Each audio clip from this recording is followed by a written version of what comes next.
आज गणेशाची चतुर्थी आहे आणि ती पण मंगळवारची आहे.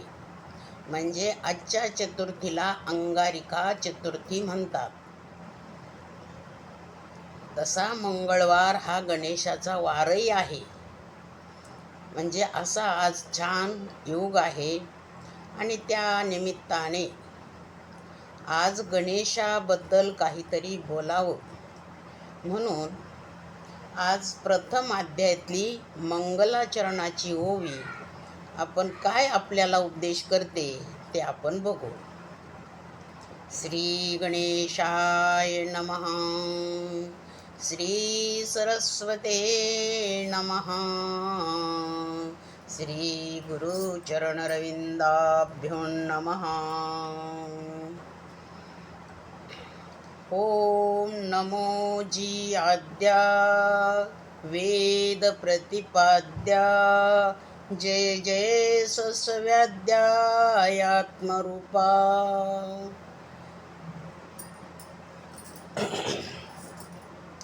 देवा तुची गणेशू सकलार्थमती प्रकाशू म्हणे निवृत्ती दासू अवधारी जोजी.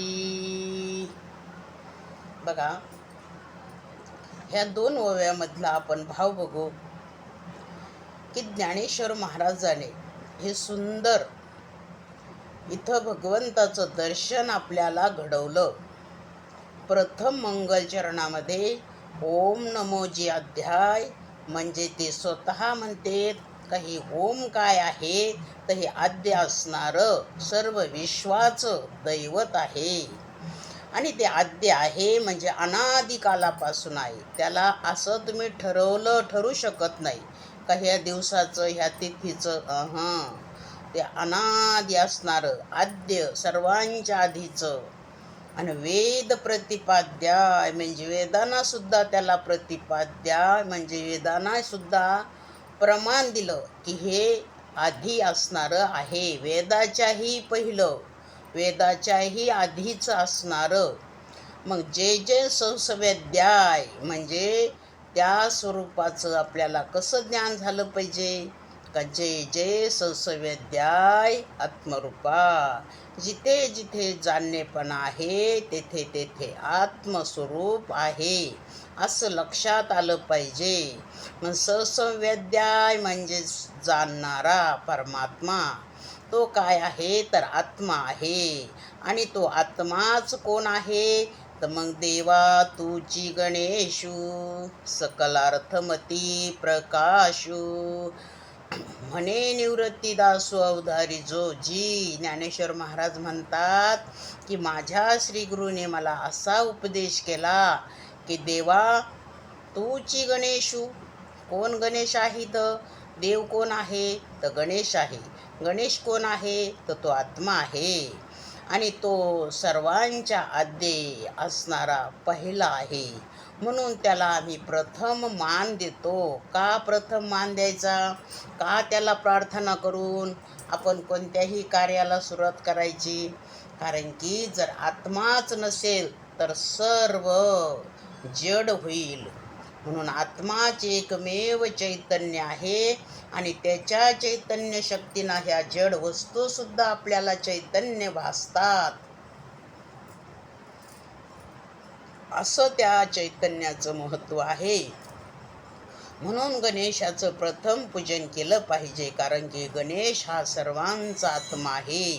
13व्या अध्यायात सुद्धा ज्ञानेश्वर महाराज सांगतात की आत्मस्वरूप गणेशू केल्या स्मरण होय सकळ विद्येचे अधिकरण.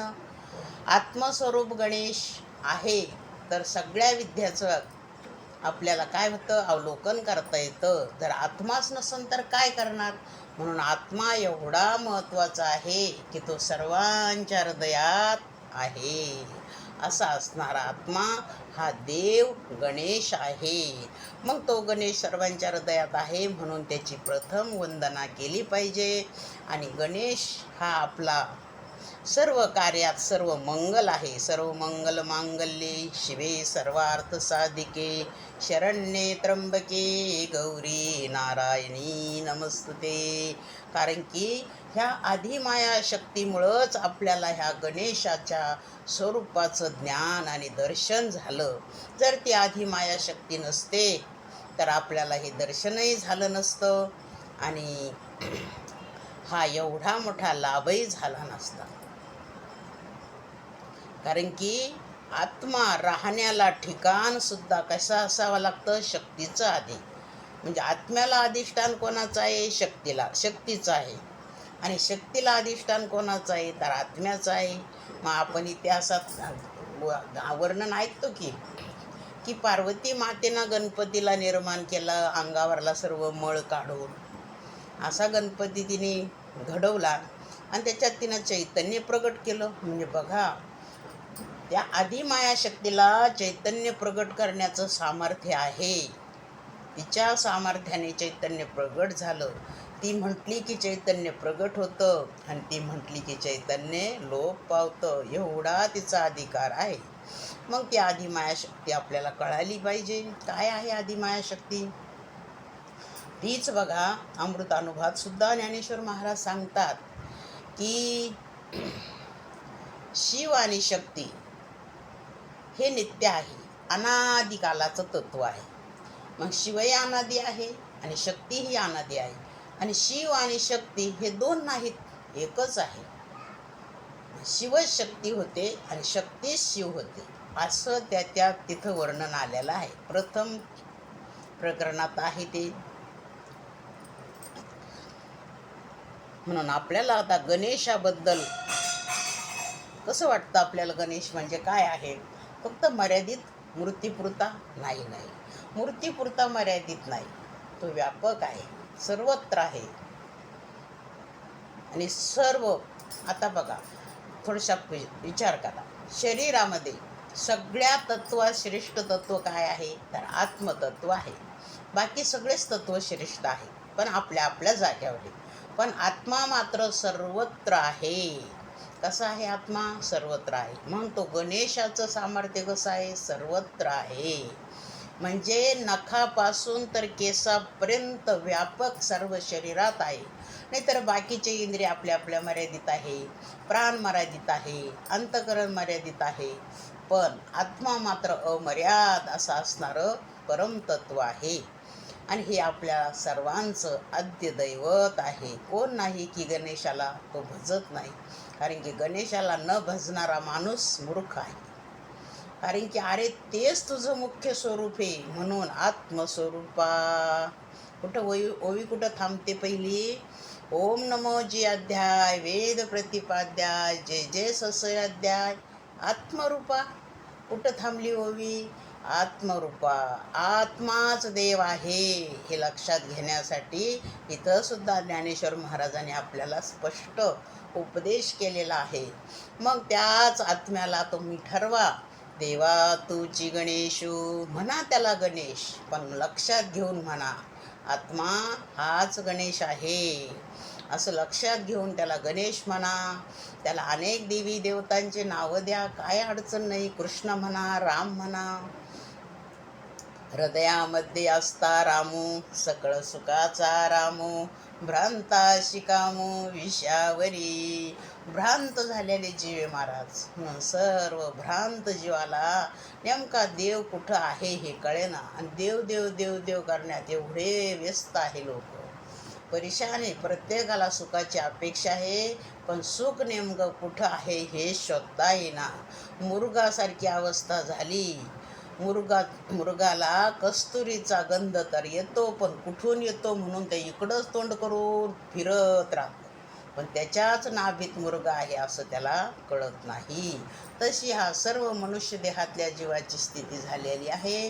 परमात्मा तर हवा आहे, परमात्म्याशिवाय सुख नाही आहे. पण परमात्मा नेमका कुठं शोधावं ते आपल्याला काही सापडाना. मग परमात्मा काही एखाद्या मर्यादित एखाद्या ठिकाणी आहे का? नाही.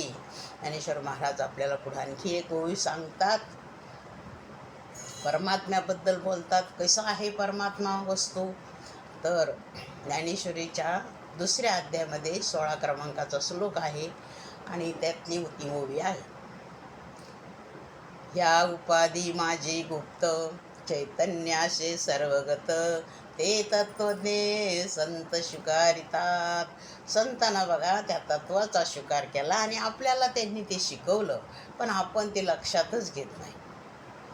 आत्मस्वरूप गणेशू केल्या स्मरण, होय सकळ विद्येचे अधिकरण, ते वंदो श्रीचरण श्री गुरूंचे. आता आमचे श्री गुरु तरी काय आहे? अहो, आमचे श्री गुरु सुद्धा आत्मतत्वच आहे, ते सुद्धा गणेशच आहे.